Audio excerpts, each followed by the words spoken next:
is and how he embarrassed us at Wembley and in Rome and whatnot. I've got to put myself through that, yeah? Okay. Yeah, Rome. That one you felt we could have and should have maybe won, maybe. When Messi scores the header.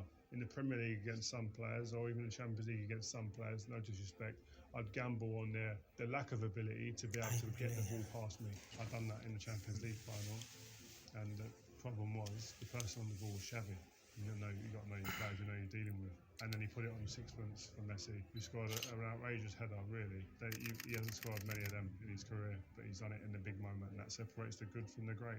We'd played against him before, and we'd locked him down. But this was a different Messi.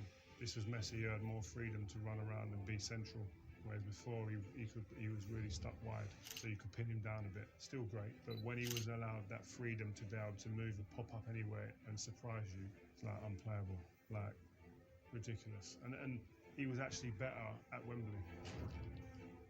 Like, I remember standing on the pitch of Scholesy and watching them go and lift the trophy and just going, we just need to get off there because they took our soul.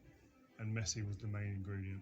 He was the player that I was meant to be able to get up against. He just played away from you, and then all of a sudden, bang, he's there. Like, just a wonderful footballer, man. Just you can't put it into words how good he is. Quite a sombering moment. The feeling of being deflated and dejected and devastation, and your heart's been ripped out on the pitch the way it had been. I'll tell you one thing, I was probably the drunkest I've ever been, probably for both of them finals we lost. The party was crazy, because you're drowning in your sorrows.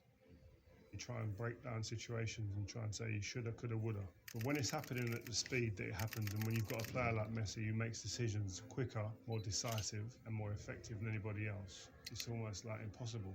Prime time Lionel Messi, unplayable.